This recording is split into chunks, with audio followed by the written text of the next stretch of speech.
tablespoon of the psyllium with each meal. That will slow down absorption of carbohydrates from the gut and reduce those peak blood sugar levels and the demand that's being placed on the pancreas to release a lot of insulin. Another thing that she can do is eat a lot of small meals over the day.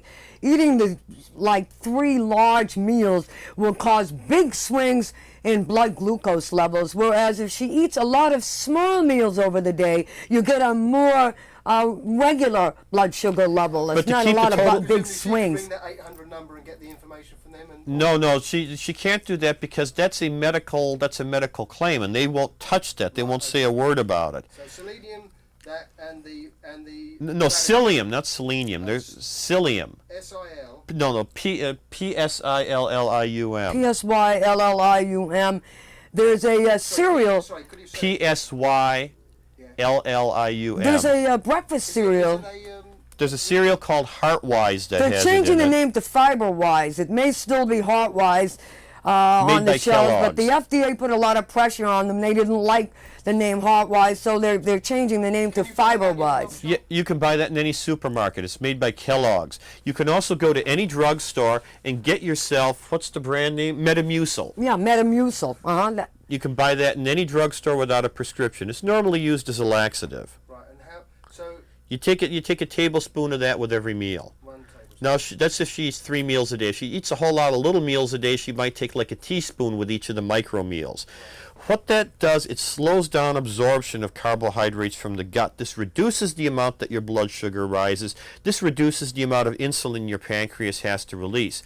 Another thing that she can do, and this may be difficult for her, but it really does work, is that if you get to be a little on the skinny side, in almost all cases adult onset diabetes, unless it's far advanced, it simply goes away. Really?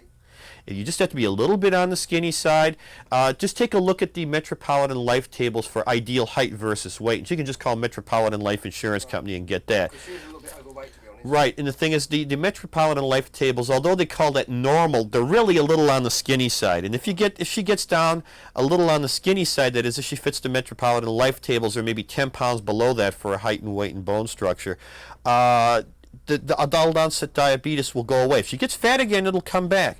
But in the earliest stages, if you get rid of that body fat, the peripheral insulin resistance that requires a huge release of insulin goes away, and that puts much less of a load on your pancreas. I mean, if you kept slim, would it keep away permanently? In most cases, it will. So you could actually cure it by diet? Yes, in fact, that's what the traditional means of treating diabetes was before insulin. The problem is, though, that they usually didn't diagnose the diabetes until the person was pissing blood sugar like crazy, and they were starting to have problems like sores on their legs that didn't heal and things like that. And when you get that far, losing the fat is desirable, but it's not going to reverse it entirely. But in the early stages, in most people, if you get skinny, it'll stay away. Yeah, what they do in the early stages, they'll put you on a diet to help you get your weight down and also have you exercise, because exercise will also reduce insulin resistance. Now, the Pritikin diet program is really excellent. Don't pay any attention when they say don't take any supplemental vitamins, but the use of pasta. Pasta has a very low glycemic index. That is, 100 grams of pasta will raise your blood sugar much less than 100 grams of biscuits or sugar or bread or most cereals for that matter. Pasta is metabolized very slowly in your gut. Because of its mechanical crystal structure, the enzymes have a hard time getting at it. And as a result, it's like a time-release carbohydrate. Complex carbohydrates are mostly bullshit. A baked russet potato will cause your blood sugar to go up 95% as much as the same amount of pure glucose. An ounce of baked potato will raise your blood sugar more than an ounce of pure cane sugar. Yeah. Because your body has so much of an enzyme in it called amylase, it just breaks that complex carbs down like that. But the pasta, on the other hand, that is mechanically difficult for the enzyme to access, and it acts like a time-release sugar. For example, a whole wheat bread has a glycemic index of 72 where glucose is 100, pure cane sugar is 59.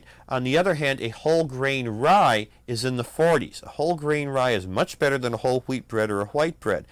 Pasta, like noodles, for example, vastly better than stuff like potatoes. Rice is better than potatoes, but pasta as a carbohydrate source just can't be beat. We did an interview with a Dr. Whitaker, who used to be at the Predicament, who says that he cures diabetes, or he gets full of it now, by magnesium, taking the supplement of magnesium plus some other amino acid, which stimulates the pancreas to produce the correct amount. Do you know anything? Well, lysine will cause a big release of Nice, insulin it from the began with pancreas. S or something. I can't remember the name. Serine, It was a double barrel. It had 2 words in the name of it. two words in the name, Yes. and it started with an S. I don't know of any Or amino. V, I can't remember, to be honest. I know it was magnesium or something. Anyway, it's Magnesium aspartate. but maybe it was that. Yeah. That's a source of magnesium. Now, I don't know what role magnesium plays in diabetes. I haven't studied that, but magnesium aspartate is an excellent source of magnesium.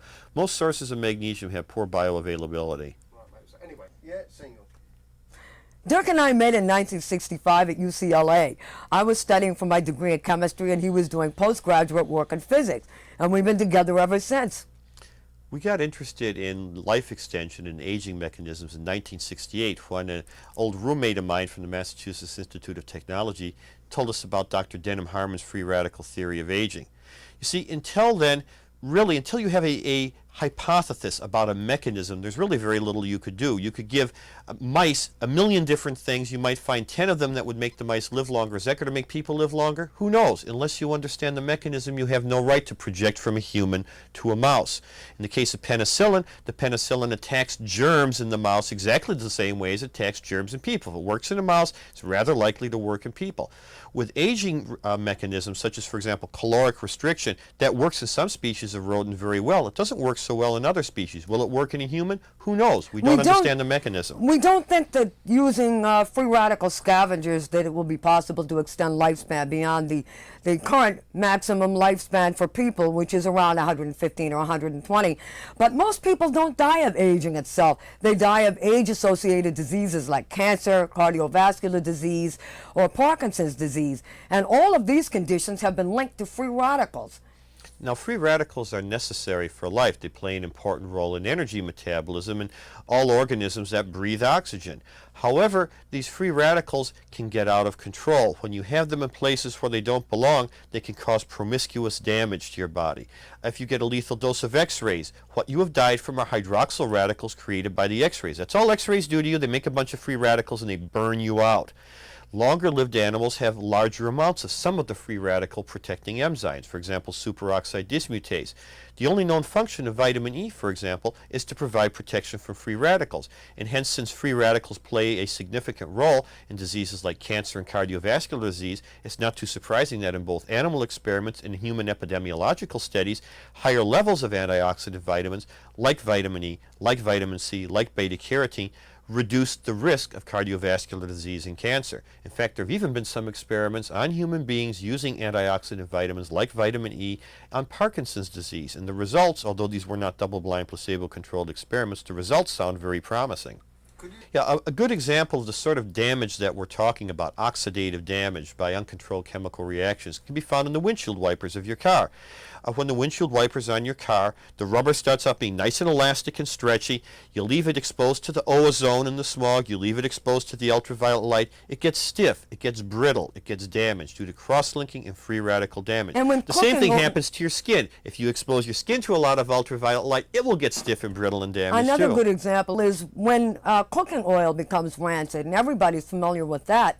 That involves free radicals, and one way that people can, in fact, manufacturers often add antioxidants like vitamin E to cooking oils to help preserve them. Could you say then, very simply, that I mean, in a simple form, that we age because we rust?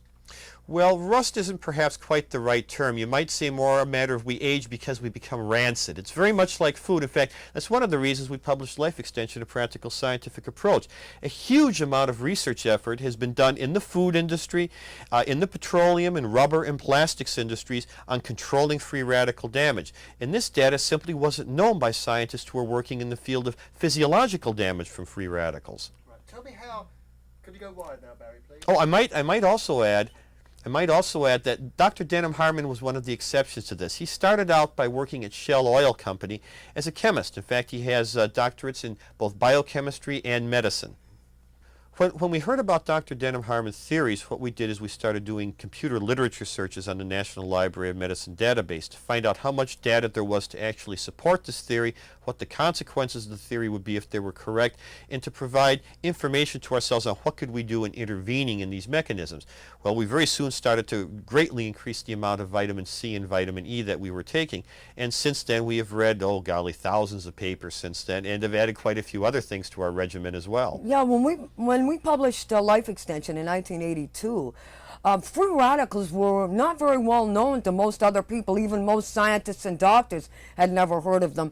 But now it's a real hot research subject. You can hardly pick up a medical journal these days without seeing articles on free radicals, because they're so strongly implicated in cancer and cardiovascular disease, which is what kills most people. In fact, it's been found that the LDL cholesterol, which is a cardiovascular risk factor, until it's been oxidized by free radicals, it doesn't cause atherosclerosis or damage to the intima, that is the lining to the artery. When it becomes oxidized by free radicals, that is when it becomes rancid, that's when it becomes an atherosclerotic risk factor. And hence it's not too surprising in epidemiological studies on human beings that you find that people with more vitamin E in their diet have less cardiovascular disease.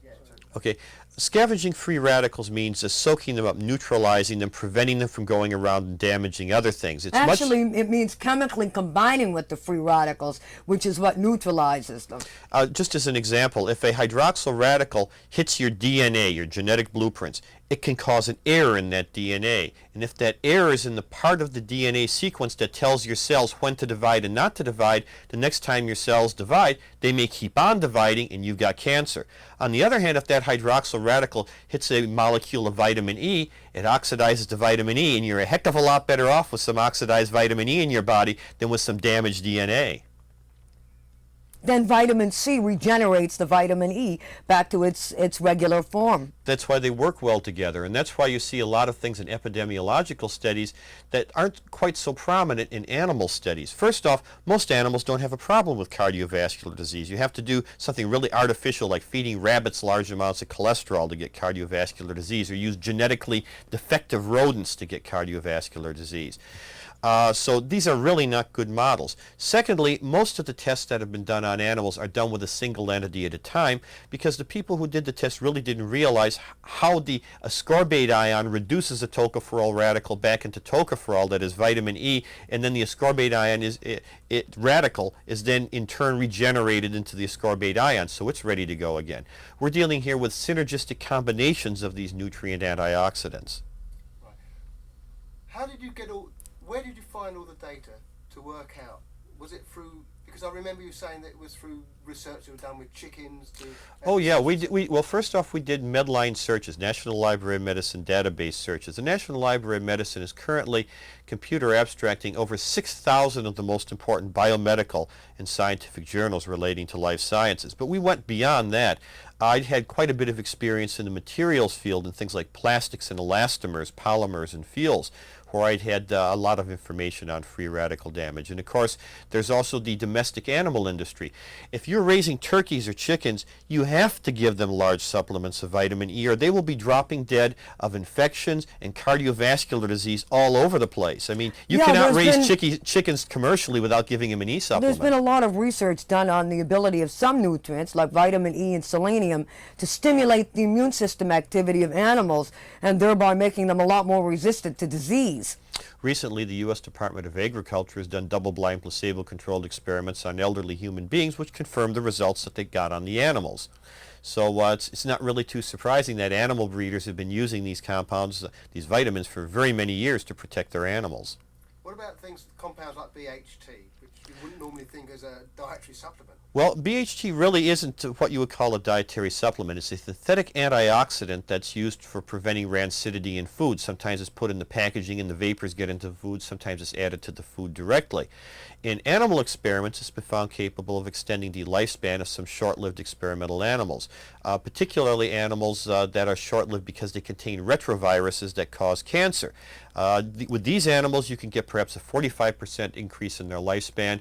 With longer-lived mice, maybe a 20% increase within their lifespan with BHT. We consider the BHT to be an experimental material. And we don't recommend that for the general public. Vitamin E and vitamin C can be used safely by the general public, Yeah. but BHT is experimental. Yeah, we have no qualms about a person taking 800 units a day of vitamin E and a gram of vitamin C with each meal. However, I would be concerned about someone taking a gram of BHT a day unless they really knew what they were doing and they were subject to medical supervision, clinical laboratory tests for things like liver function and blood count and so forth. Now, Sandy and I have each had some 1,000 clinical laboratory tests over the years. In fact, when I see a doctor holding a needle in his hand, I wince because I know he's coming for some of my blood. And anyone who is going to be using something like BHT as a life extension compound has got to realize it's highly experimental, it is not a nutrient, and you are making yourself into an experimental animal, and you had better be monitored as such, or you might cause yourself some serious problems. Extension program was going to be? Well, basically we did a lot of literature searches on the National Library of Medicine's database. The National Library of Medicine is currently indexing well over 6,600 scientific and biomedical journals that are of importance in this area. Yeah, And because remember that there's been an awful lot of work done in the area of aging, and the data is there.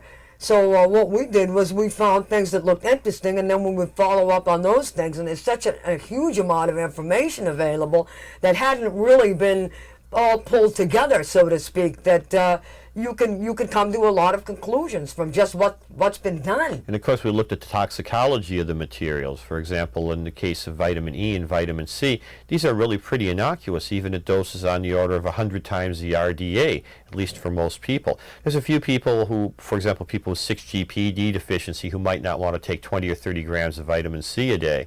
But most people taking a gram with each meal is really not a risk at all, so long as you take it in a non-acidic form, such as calcium ascorbate. The acidic form can cause a little bit of problem for people in indigestion. Essentially, if you have a slow dissolving tablet that's highly acidic and it ends up in your small intestine where it's supposed to be alkaline, that can cause irritation and you can end up getting diarrhea from it. We do a lot of investigation of possible toxicology before we take any supplements. The two of us are both super risk averse. And for example, we always build our seatbelt before we drive anywhere, even around the block. And also, of course, we've each had over 1,000 clinical laboratory tests to make sure that we're not doing anything bad to ourselves as well.